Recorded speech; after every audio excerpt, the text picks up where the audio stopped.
Maybe you're familiar with the public broadcasting show, The Victory Garden. It's the longest running TV gardening show ever. It's been on continuously since 1975. You know, the Victory Garden, it's absolutely beautiful. The plants are big and they're full, and the soil is black and it's rich. It's a kind of an Eden, the Victory Garden. It's the kind of place that can make any gardener excited and dream about what might happen in their own backyard. What a lot of people don't realize, though, I think, is that the Victory Garden was originally a parking lot. I mean, all pavement and gravel and puddles of oil. A parking lot. It's interesting, isn't it, how something so beautiful can be brought from something that was so, utilitarian. And when they tore up the pavement there of the Victory Garden, the soil was compacted and heavy with clay. It was not a kind of good place for cultivation. It was quite a transformation. Well, welcome to my own little Victory Garden. It's mid-November here at the parsonage, and you can see that we've been mulching heavy, getting ready for the frost and for the freeze. It's getting colder outside. Most of the leaves are down. These little pink flags represent new plants that we put in this year. And we're hoping that we'll be able to find them here in next spring. Maybe they'll pop back up out of the snow. We're hoping so. When we moved here a couple of summers ago, there were no flowers. None. Sarah has really worked hard at dividing and planting and tending. This was just a bare slope. No grass would even grow here. Any seed that was planted would just wash away. We're making progress. We had here on the north side of the house a whole bunch of canna lilies growing this year. They were as tall as the eaves of the house.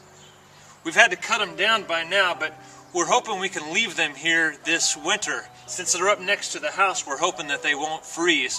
You can see that they're mulched heavy.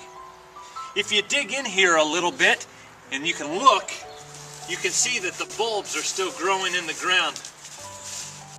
If you've ever grown canna lilies before, you know that they're very satisfying plants to grow.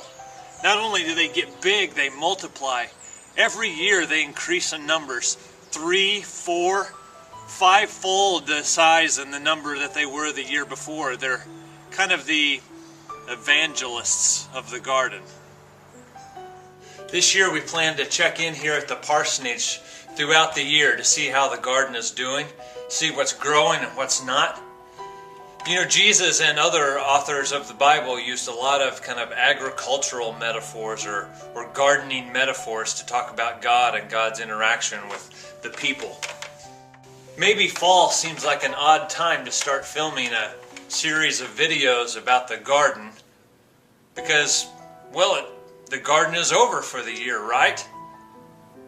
But I think a lot of gardeners will tell you that fall is really the beginning of the next year's garden in many ways. As plants go dormant, fall is the time when we do a little bit of assessment.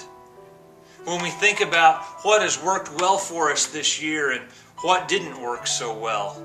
Fall is the time that we start formulating plans and adjusting for next year. Maybe we move some plants around. Maybe we start preparing the soil as we look ahead for next spring. Maybe we decide to do some pruning. The seed catalogs will be coming in the mail soon, and it's the time of the year that gardeners start to think ahead and start to dream big. Jesus knew that fall did not equate to finished.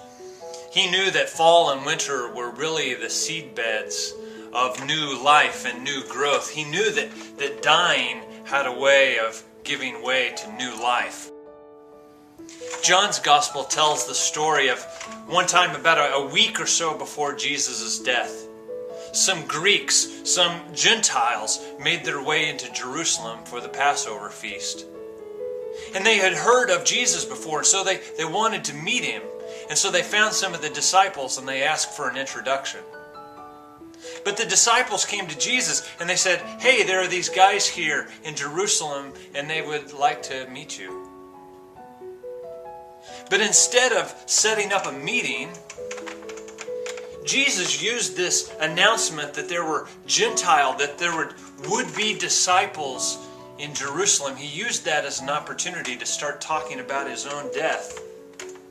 And he told his disciples, soon, he said, the time has come that the Son of Man is to be crucified.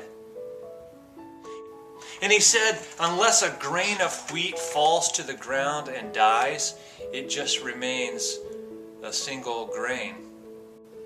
But if it falls and dies, it might take root and it'll grow and it'll produce all kinds of new seeds. And so it'll spread and it'll bear much fruit.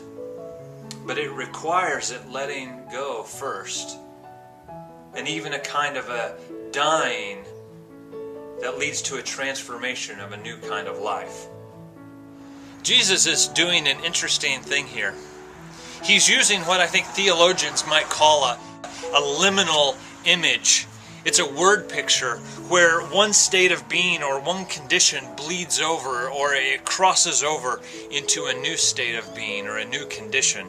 In this case, he's talking about death crossing over into life.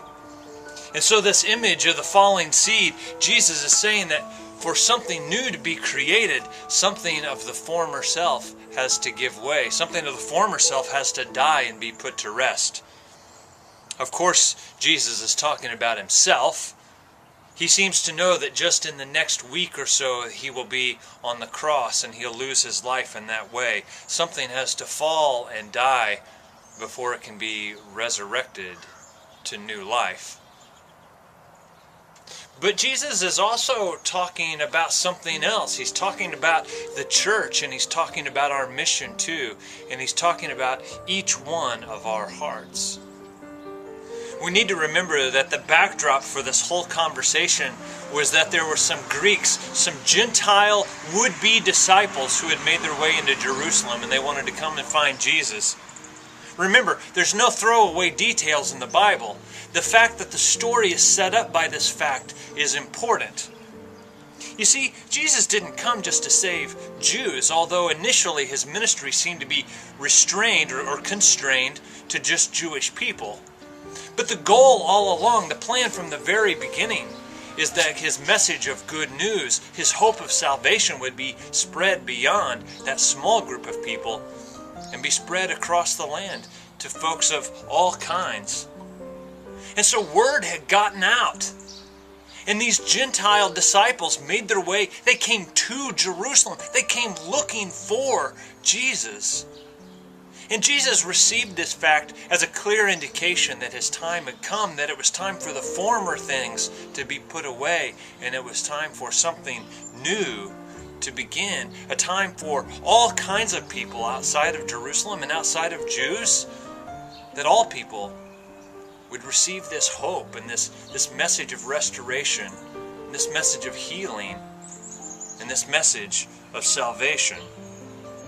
All varieties of people need Jesus, Jews and non-Jews alike, and he knew that his time had come. But for this new thing to bear fruit, something had to be sacrificed first. In order for something to be resurrected to new life, something had to die. This is just how it works. A child doesn't become her own little person until she's willing or able to break the necessary bonds that she has with her mother. One form of that relationship has to give way and die for a new kind of connection to take place. A church doesn't grow and bear new fruit and branch out by clinging desperately to its past. Something has to give way for us to bear new fruit.